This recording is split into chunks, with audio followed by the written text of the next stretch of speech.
PNC is proud to support the presentation of this City Club of Cleveland Forum.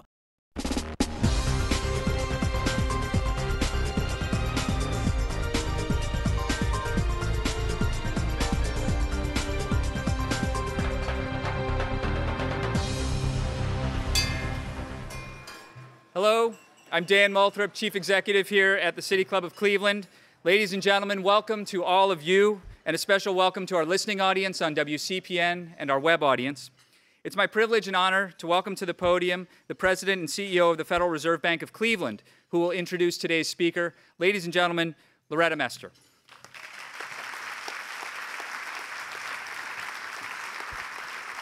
Good afternoon, everyone, and welcome to today's event. As Dan said, my name is Loretta Mester. I am the President and CEO of the Federal Reserve Bank of Cleveland, and it is my great pleasure today to introduce today's speaker, Dr. Janet Yellen. Dr. Yellen took office as chair of the Board of Governors of the Federal Reserve System in February 2014. She also serves as chair of the Federal Open Market Committee, or FOMC, the country's principal monetary policy-making body.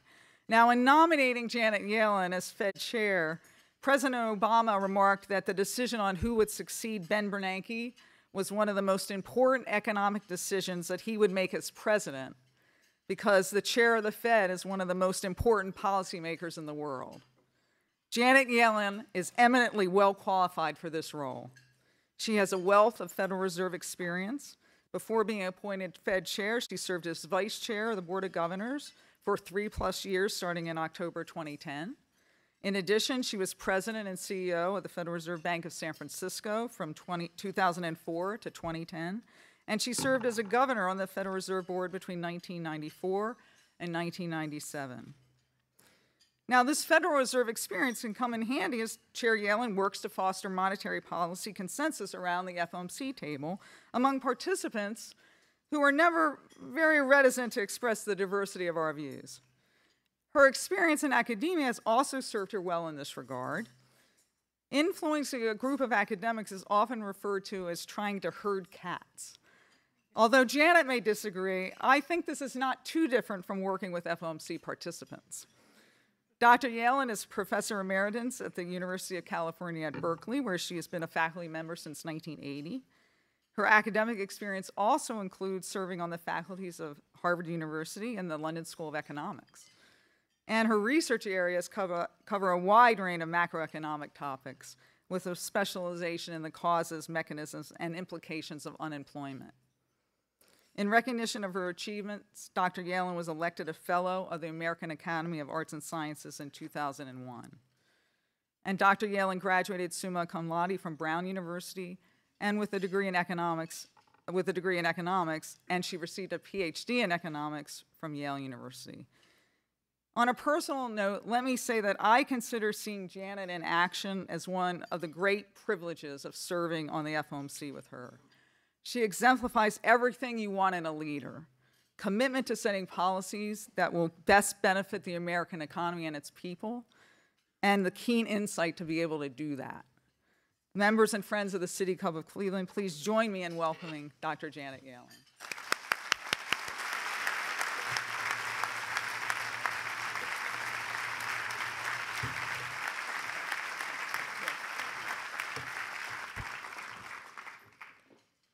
Thank you, Loretta, for that lovely introduction, and thank you for your leadership of the Federal Reserve Bank of Cleveland and your contributions to policy making at the FOMC.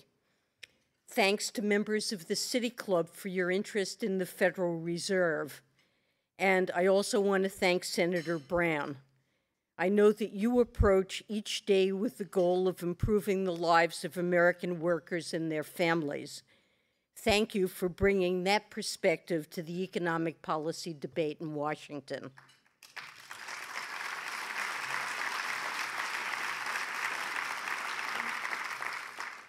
I'm aware of the City Club's history and its tradition of promoting free exchange of ideas.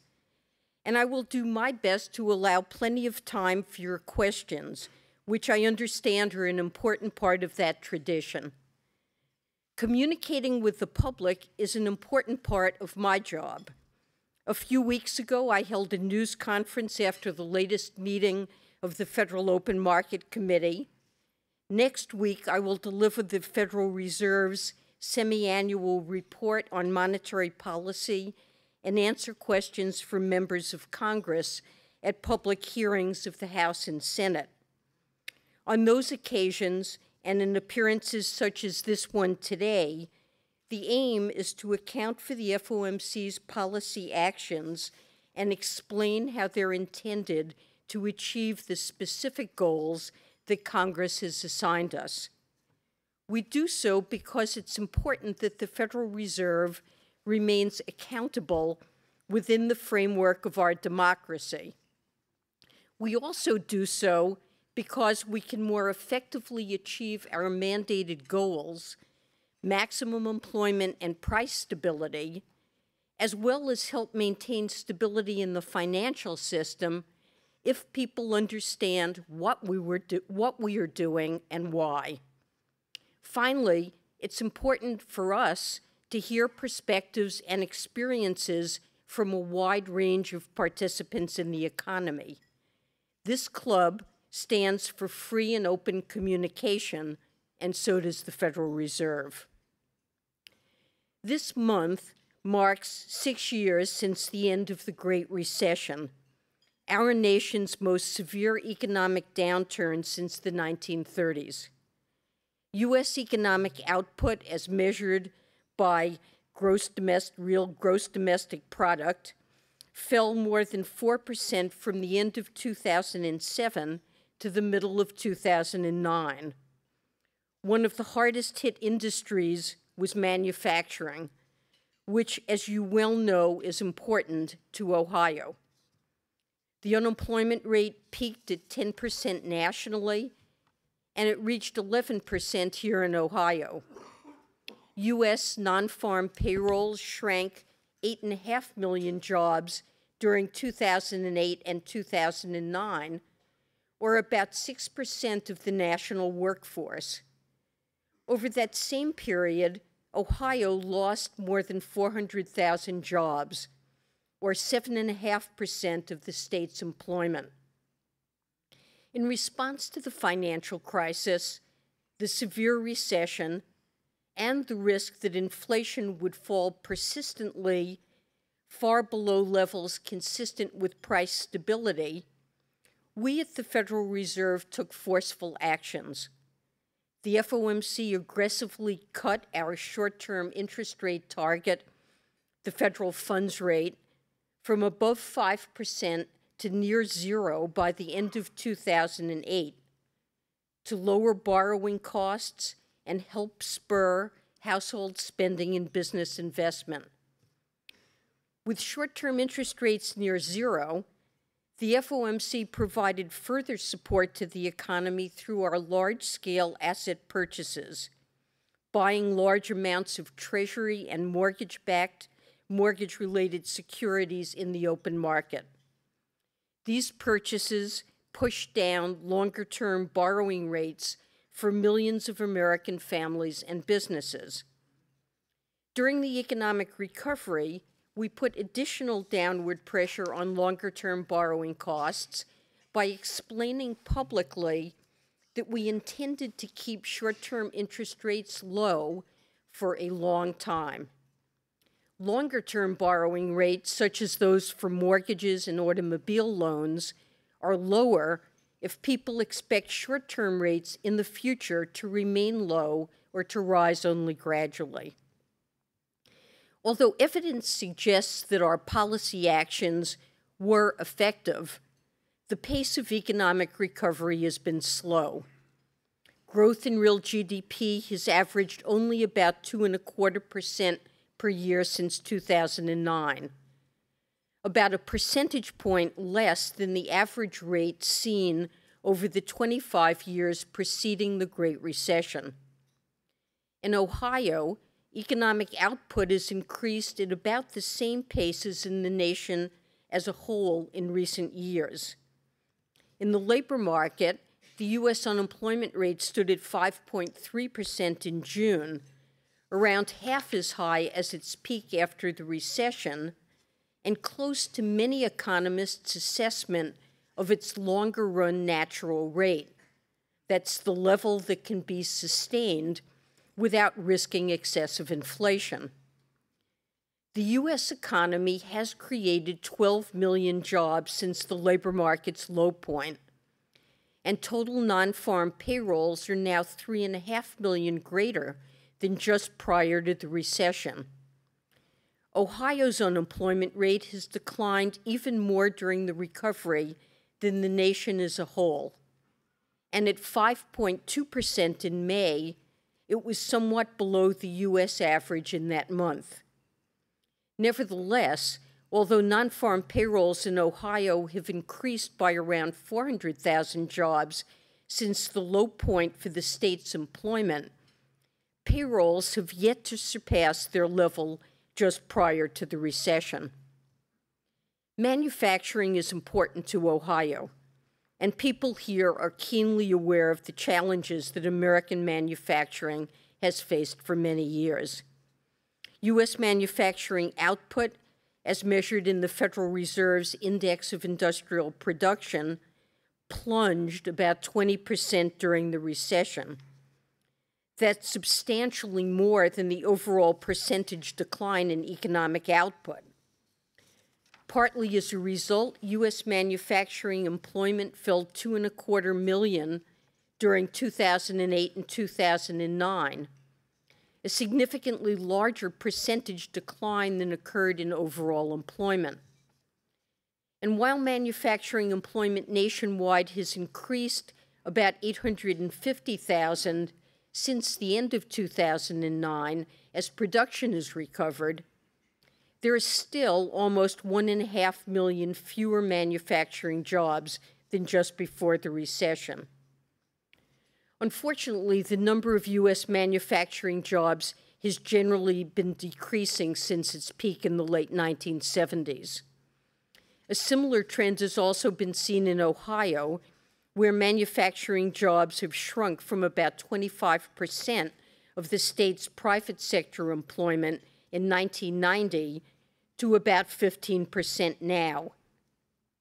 So some of the decline in manufacturing jobs since the recession reflects the longer-term structural downtrend of employment in this sector. But labeling a part of the losses in manufacturing jobs as structural rather than related to the recession in no way diminishes how wrenching those losses have been. This painful trend reflects a number of long-term challenges faced by domestic manufacturers, including the relative costs of labor and investment in producing domestically versus abroad. However, U.S. factory workers on average are more productive than their counterparts abroad, and domestic manufacturers report that they are looking for more workers with these greater skills as they increase their use of automation and redesign their production processes. As I noted, the national unemployment rate has declined markedly during the economic recovery.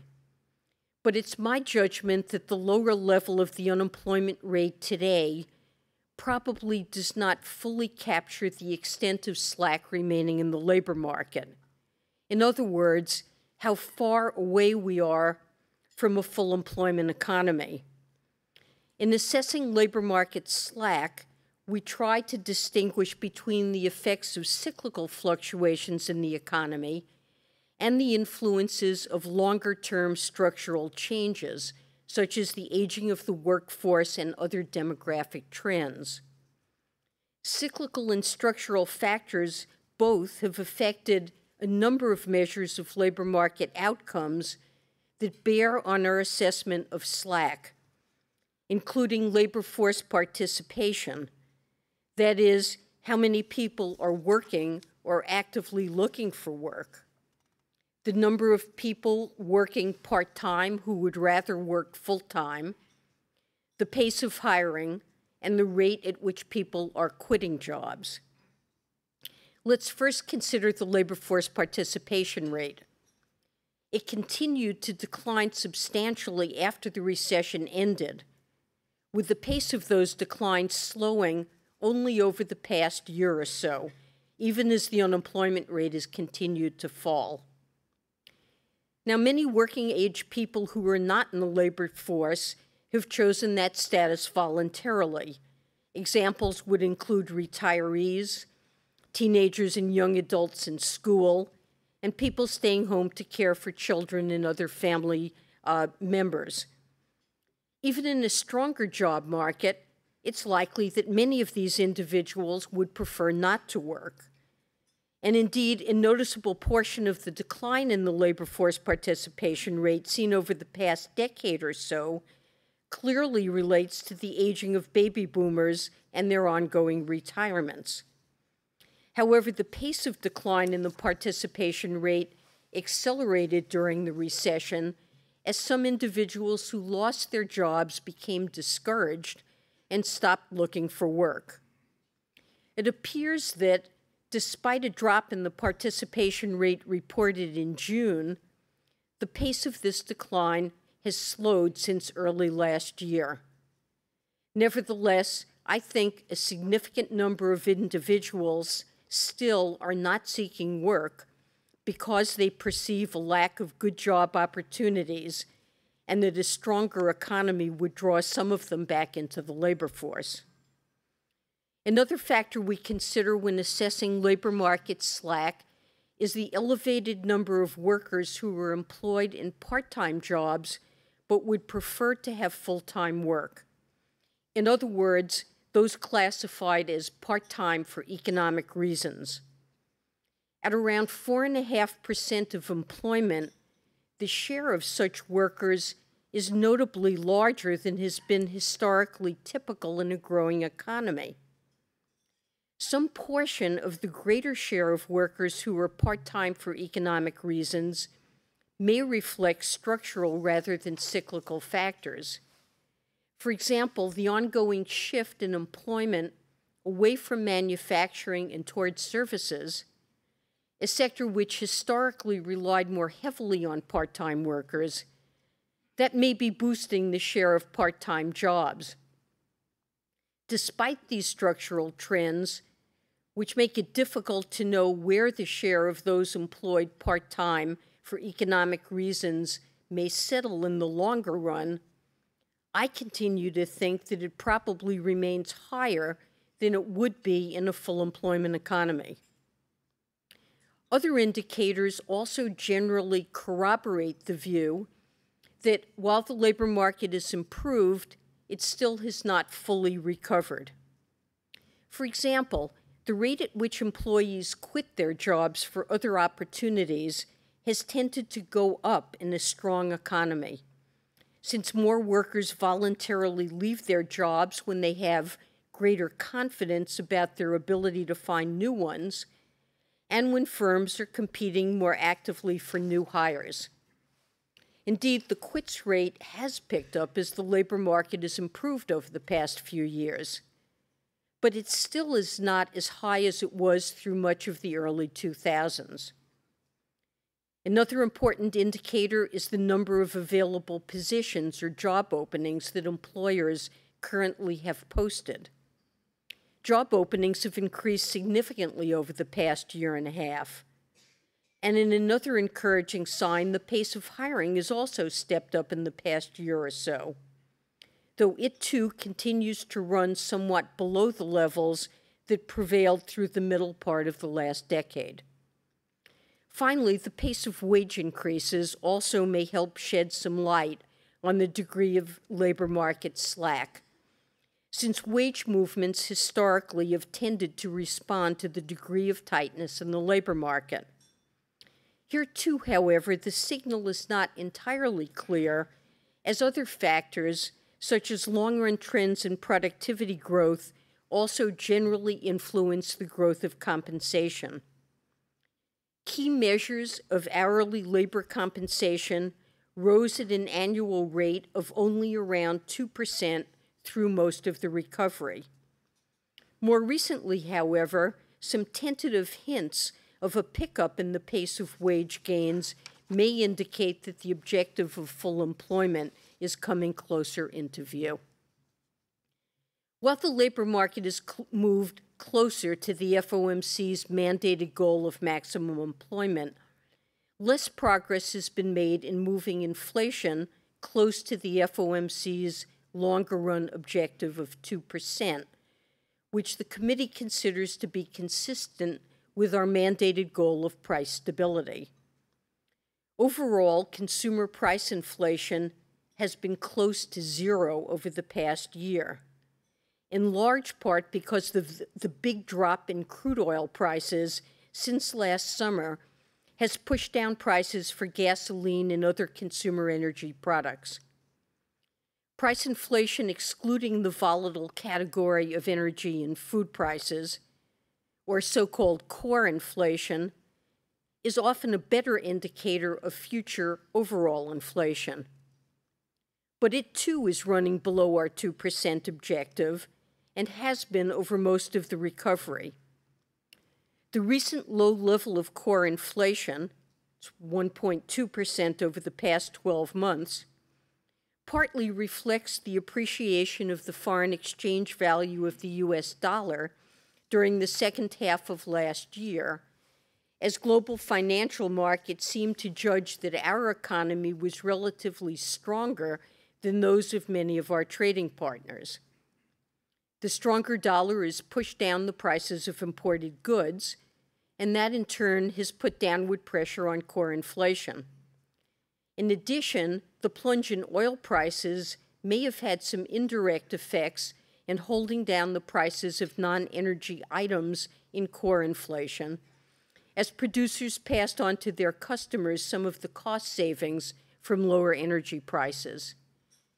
In all, however, these downward pressures seem to be abating, and the effects of these transitory factors are expected to fall out of measures of inflation by early next year. Very low inflation may not sound like a real problem to many people. However, persistently low inflation, which can tend to slow the pace of wage increases over time, can weaken the economy by, for example, making it more difficult for households and firms to pay off their debt. A persistent, very low inflation environment also tends to result in chronically low short-term interest rates.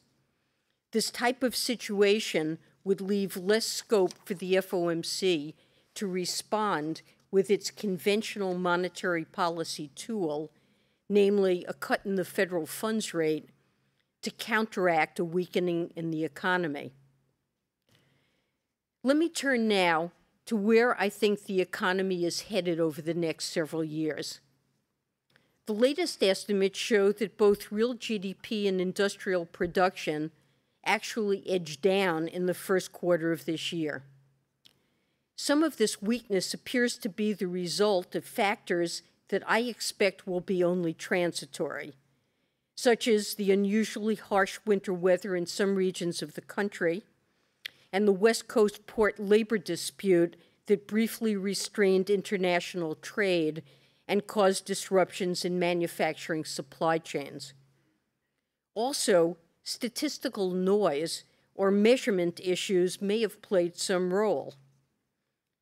This is not the first time in recent years that real GDP has been reported to decline or grow unusually slowly in the first quarter of the year. There's a healthy debate among economists, many within the Federal Reserve System, about some of the technical factors that may lie behind this pattern. Nevertheless, at least a couple of other more persistent factors also likely weighed on economic output and industrial production in the first quarter. In particular, the higher foreign exchange value of the dollar that I mentioned, as well as weak growth in some foreign economies, has restrained the demand for U.S. exports. Moreover, lower crude oil prices have significantly depressed business investment in the domestic energy sector. Indeed, industrial production continued to decline somewhat in April and May. We expect the drag on domestic economic activity from these factors to ease over the course of this year as the value of the dollar and crude oil prices stabilize. And I anticipate moderate economic growth on balance for this year as a whole. As always, however, the economic outlook is uncertain. Notably, although the economic recovery in the euro area appears to have gained a firmer footing, the situation in Greece remains unresolved. Looking further ahead, I think that many of the fundamental factors underlying U.S. economic activity are solid and should lead to some pickup in the pace of economic growth in coming years. In particular, I anticipate that employment will continue to expand and the unemployment rate will decline further. An improving job market should in turn help support a faster pace of household spending growth. Additional jobs and potentially faster wage growth bolster household incomes, and lower energy prices mean consumers have more money to spend on other goods and services. In addition, growing employment and wages should make consumers more comfortable in spending a greater portion of their incomes than they have been in the aftermath of the Great Recession. Moreover, increases in house values and stock market prices, along with reductions in debt in recent years, have pushed up households' net worth, which also should support more spending. Finally, interest rates faced by borrowers remain low, reflecting the FOMC's highly accommodative monetary policies. Indeed, recent encouraging data about recent retail sales and light motor vehicle purchases in the beginning of the second quarter could be an indication that the pace of consumer spending is picking up. Another positive factor for the outlook is that the drag on economic growth in recent years from changes in federal fiscal policies appears to have waned. Temporary fiscal stimulus measures supported economic output during the recession and early in the recovery, but those stimulus measures have since expired and additional policy actions were taken to reduce the federal budget deficit. By 2011, these changes in fiscal policies were holding back economic growth. However, the effects of those fiscal policy actions now seem to be mostly behind us. There are a couple of factors, however, that I expect could restrain economic growth. First, business owners and managers remain cautious and have not substantially increased their capital expenditures despite the solid fundamentals and brighter prospects for consumer spending. Businesses are holding large amounts of cash on their balance sheets, which may suggest that greater risk aversion is playing a role. Indeed, some economic analysis suggests that uncertainty about the strength of the recovery and about government economic policies could be contributing to the restraint in business investment. A second factor that could restrain economic growth regards housing. While national home prices have been rising for a few years and home sales have improved recently, residential construction has remained quite soft. Many households still find it difficult to obtain mortgage credit. But more generally, the weak job market and slow wage gains in recent years appears to have induced people to double up on housing. For example, many young adults continue to live with their parents. Population growth is creating a need for more housing, whether to rent or to own, and I do expect that continuing job and wage gains will encourage more people to form new households. Nevertheless, activity in the housing sector seems likely to improve only gradually. Regarding inflation, as I mentioned earlier, the recent effects of lower prices for crude oil and for imports on overall inflation are expected to wane during this year. Combined with further tightening in labor and product markets, I expect inflation will move toward the FOMC's 2% objective over the next few years. Importantly, a number of different surveys indicate that longer-term inflation expectations have remained stable, even as recent readings on core inflation have fallen. If inflation expectations had not remained stable, I would be more concerned, because consumer and business expectations about inflation can become self-fulfilling. My own outlook for the economy and inflation is broadly consistent with the central tendency of the projections submitted by FOMC participants at the time of our June meeting. Based on my outlook, I expect that it will be appropriate at some point later this year to take the first step to raise the federal funds rate and thus begin normalizing monetary policy. But I want to emphasize that the course of the economy and inflation remains highly uncertain, and unanticipated developments could delay or accelerate this first step. We will be watching carefully to see if there is continued improvement in labor market conditions, and we will need to be reasonably confident that inflation will move back to 2% in the next few years. Let me also stress that this initial increase in the federal funds rate, whenever it occurs, will by itself have only a very small effect on the overall level of monetary accommodation provided by the Federal Reserve. Because there are some factors which I mentioned earlier that continue to restrain the economic expansion, I currently anticipate that the appropriate pace of normalization will be gradual, and that monetary policy will need to be highly supportive of economic activity for quite some time. The projections of most of my FOMC colleagues indicate that they have similar expectations for the likely path of the federal funds rate.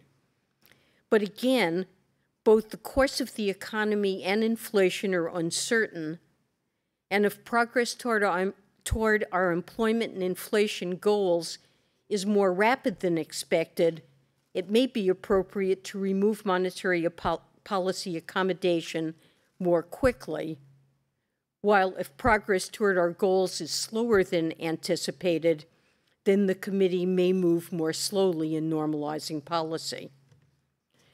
Before I conclude, let me briefly place my discussion of the economic outlook into a longer-term context.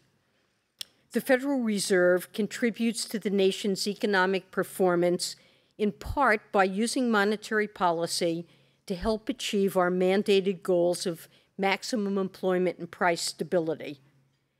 But success in promoting these objectives does not by itself ensure a strong pace of long-run economic growth or substantial improvements in future living standards. The most important factor determining continued advances in living standards is productivity growth, defined as the rate of increase in how much a worker can produce in an hour of work. Over time, sustained increases in productivity are necessary to support rising household incomes. Here, the recent data have been disappointing.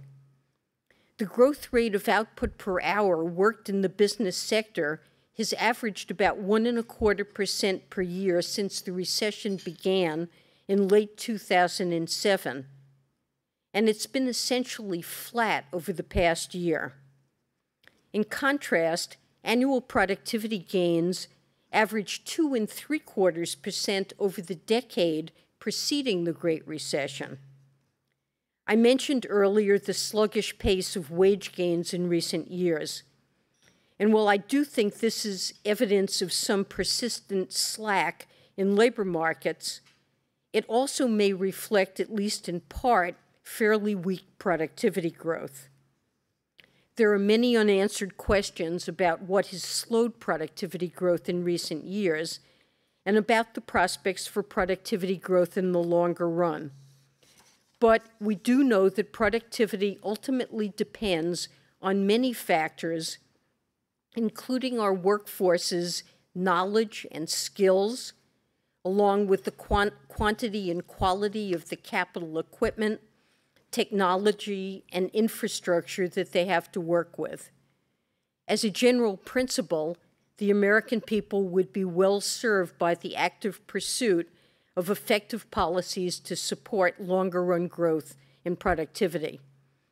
Policies to strengthen education and training, to encourage entrepreneurship and innovation, and to promote capital investment, both public and private, could all potentially be of great benefit in improving future living standards in our nation. Well, let me stop there. Thank you again to the City Club for inviting me to Cleveland and for the opportunity to speak to you today, and I would be glad to take your questions. Well done. Thank you, Matt.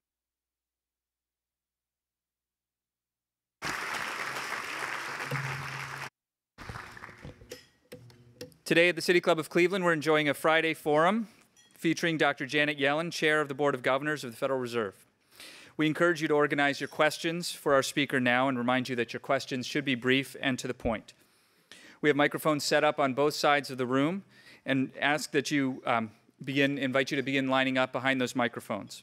Staff there can help you. Also, if you're listening through the web stream or on the radio via our public media partners at IdeaStream, please tweet your questions with the hashtag CityClub or the hashtag Yellen.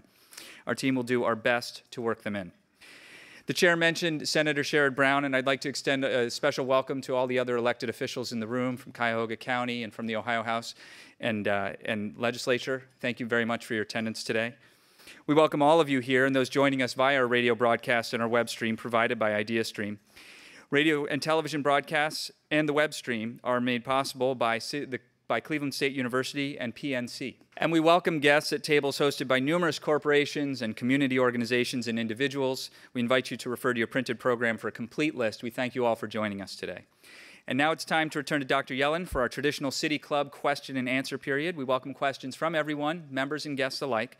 Please step up to the microphones and we'll get started. Our first question, please.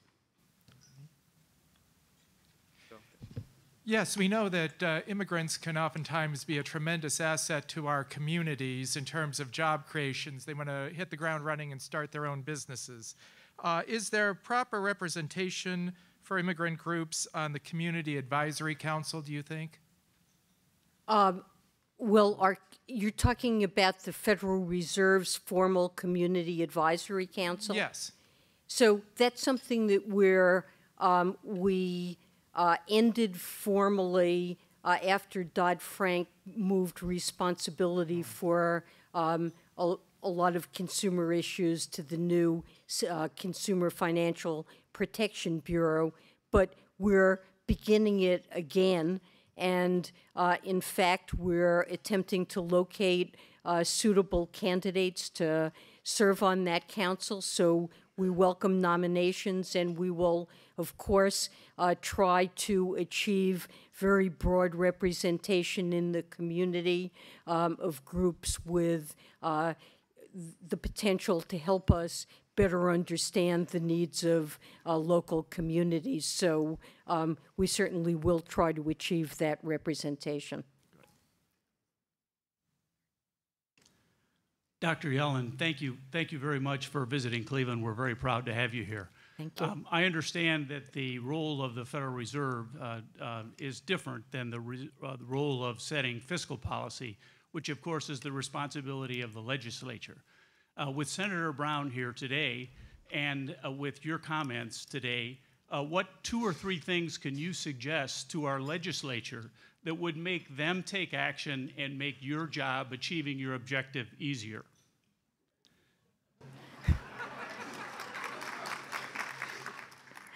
Well, I try not to go too far in giving advice to Senator Brown and his colleagues in Congress, but there are a couple of things that I have said.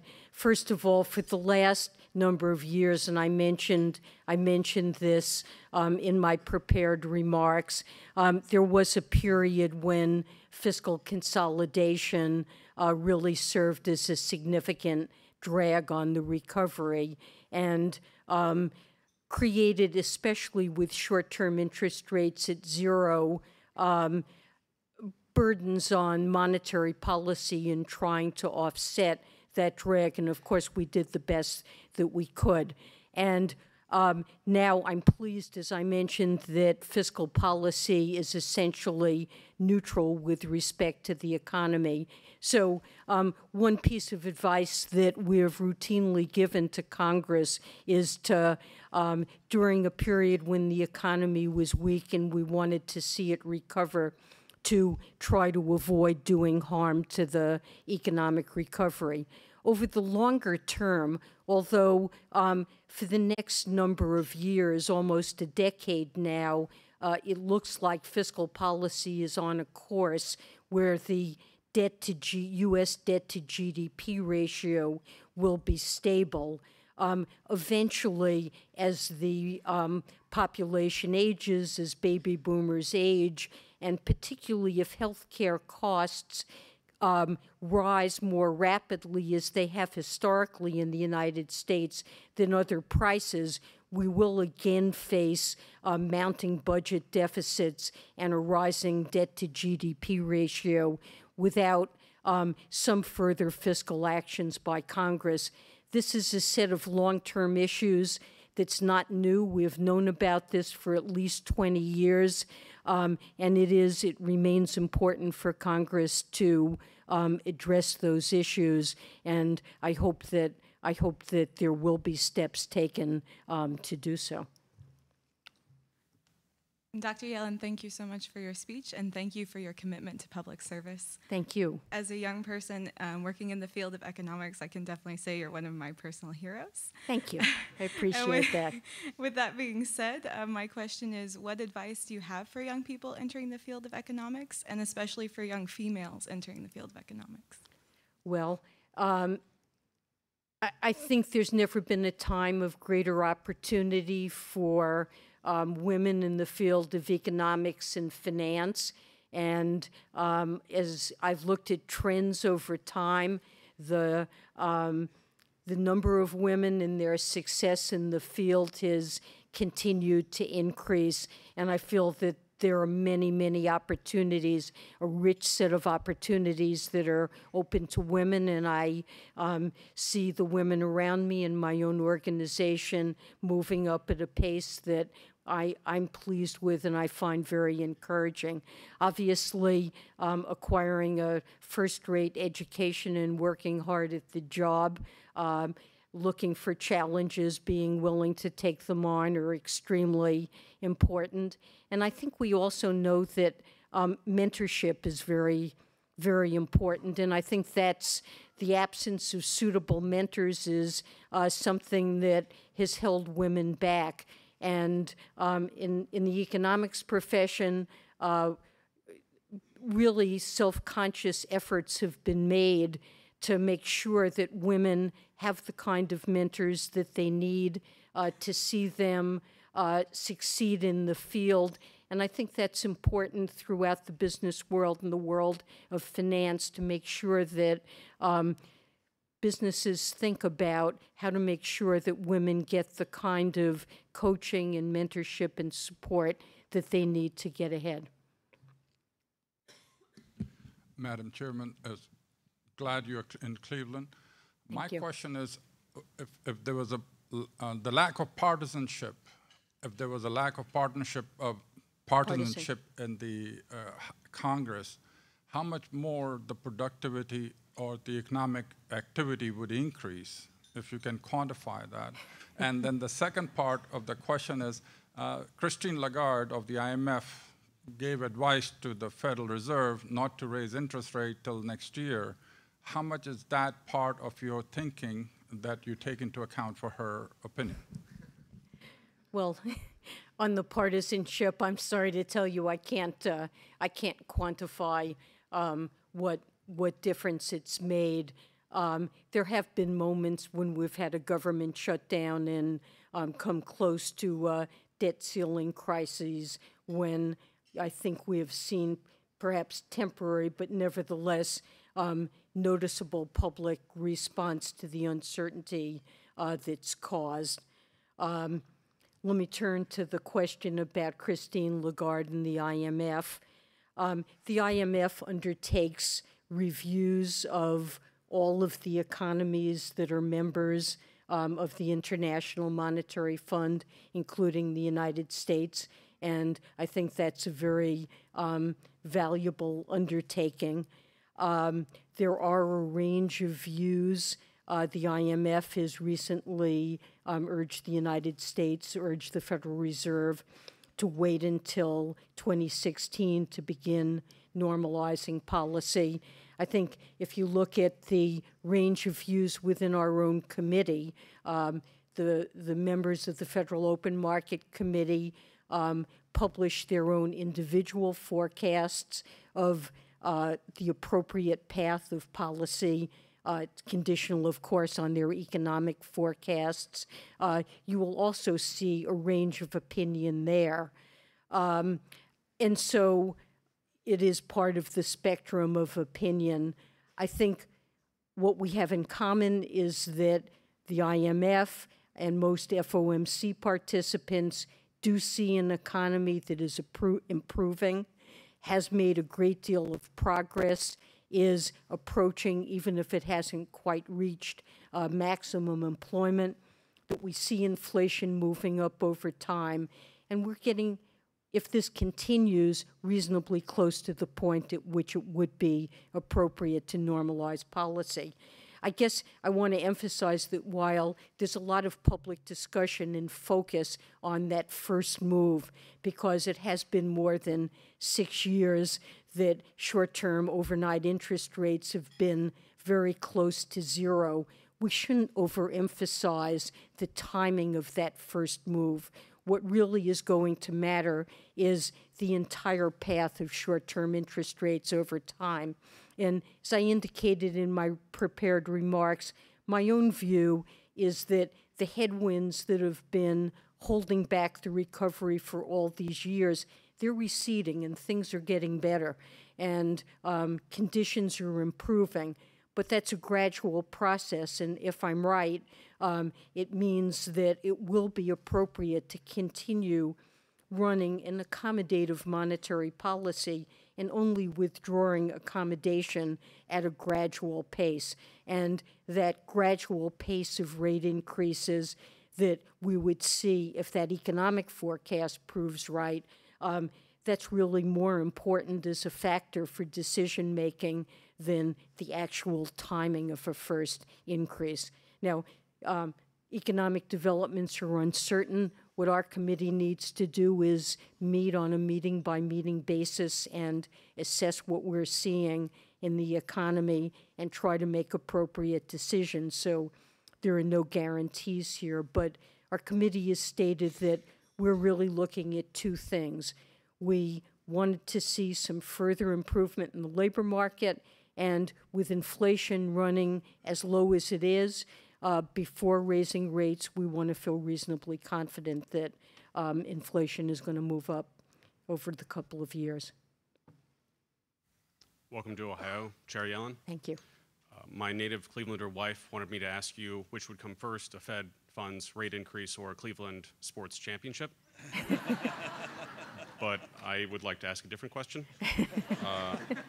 How do you balance the observation that some labor market indicators exhibit excess slack with the equally compelling observation that many are well past the point that in the past would mean removal of accommodation, if not outright tightening? Short-term unemployment rate is well below its recent average, and unemployment claims are plumbing generational depths. Thank you. Well, you've asked a great question, and it's absolutely true, your description of the labor market statistics. We look at many different indicators of the labor market, and no single indicator tells the story. If I could only have one indicator, I would probably choose the unemployment rate, but I don't have to have only one. In my talk, I mentioned job openings, hiring, quits, wage developments, part-time, involuntary employment, labor force participation. We're looking at all those things, and you're absolutely right that by some metrics, we've gone beyond maximum sustainable employment, and by others we haven't. So some judgment and analysis is required to reach a conclusion here, and I'd say that even within the FOMC, participants differ in their judgments on where we stand. My own personal judgment, which I offered up, looking at this full range of metrics of the labor market, is that there's a little bit more slack in the labor market. There's somewhat more slack than you would think based on the unemployment rate alone, which in June was 5.3%. Now, we also have to form judgments about what is a longer run normal rate of unemployment, and that depends. That's a judgment that can change over time. Within our committee, most participants would judge that 5.0 to 5.2 is the range where they think that normal longer run unemployment rate lies. So 5.3 is pretty close, but at least my own judgment is that there is a little bit more slack than that. And I'd say the fact that wage increases have been as modest as they have, and perhaps we're beginning to see early hints of acceleration, but not in every metric. To me, it's not definitive, but it is consistent with the notion that there still is some slack in the labor market. But I agree with the point that you made that there are statistics that would say we're further along than that.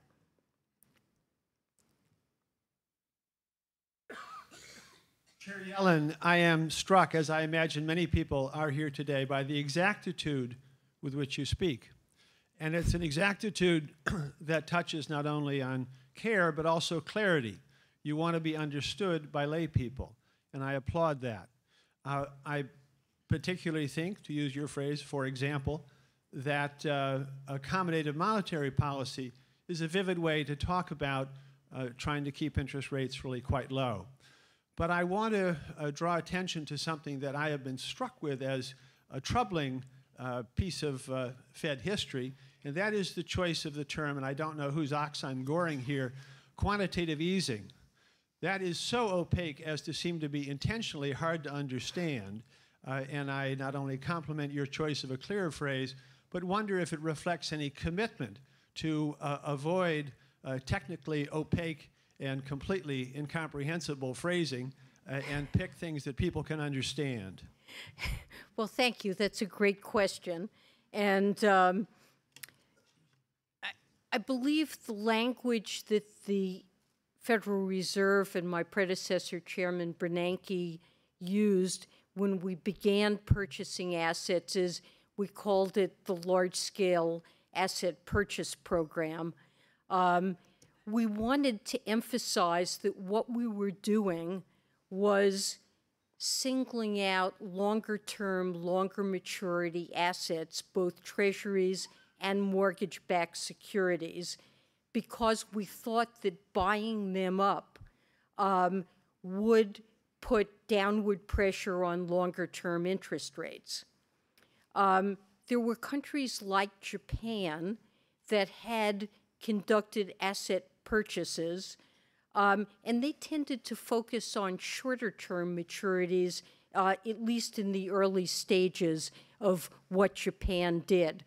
Now, the name that had been given to Japan's program was called Quantitative Easing, and that misleadingly suggested that all that really matters is the quantity of assets that you purchase, not the type of assets that you purchase.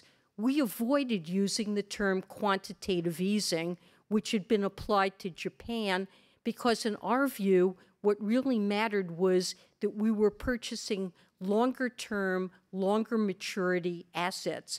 and that was really important about our program. Well, although we gave it a name that we thought was clearer and more informative, we were unable to stop commentators from labeling this program QE, or quantitative easing. And although many of us pushed back for a number of months, in the end, we all succumbed, and since the public called it quantitative easing, we've gone along with it too. Chair Yellen, welcome and thank you for coming to Cleveland. Maybe this is not a question that you can answer, but I was hoping, in case it is, whether you could share your 3 greatest threats to America and what you would like to be seen done to mitigate these risks before it's too late going into the future. These can be internal or external, things from campaign finance to cybersecurity to geopolitical agents. Thank you. Well, that's a hard question, and I'm going to, if you don't mind, focus it on threats that I think are most relevant to my own set of responsibilities at the Federal Reserve. And I think what I'd like to highlight is that the biggest challenge I think the Federal Reserve faces is making sure that we have a strong enough and resilient enough financial system that is well enough regulated and supervised that we do not have another financial crisis in the lifetimes of anyone in this room, and hopefully not the lifetimes of our children either.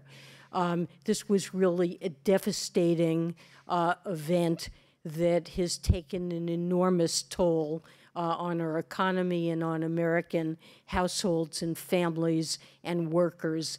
And we are very focused on promoting financial stability in everything we do, both in the way we supervise the financial institutions for which we have responsibility, putting in place the stronger regulations that build up capital and liquidity in the financial system, having the tools to resolve in an orderly way a firm that encounters trouble that is of systemic importance, and more broadly, monitoring threats throughout the financial system that go beyond the regulated portion of the financial system. So I take as the Federal Reserve's mission and our top priority coming out of this crisis, new priority is to be much more vigilant, much better prepared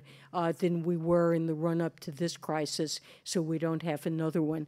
But I will second what you said about cybersecurity. That is a huge threat as well, on which we're seeing daily evidence of how vulnerable we are, and paying a great deal of attention to trying to shore up our defenses on that front as well.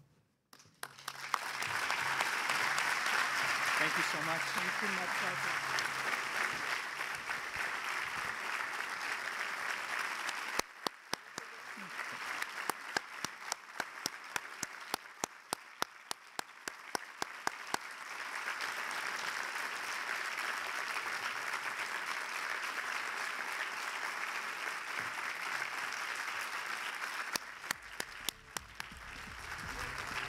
Wow.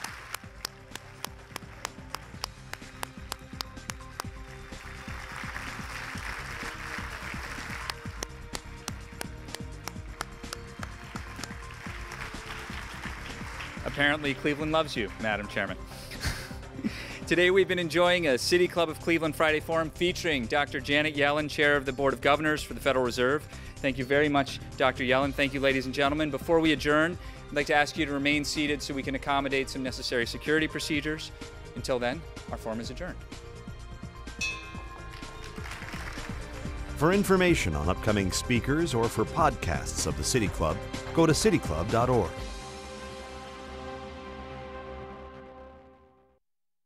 PNC is proud to support the presentation of this City Club of Cleveland Forum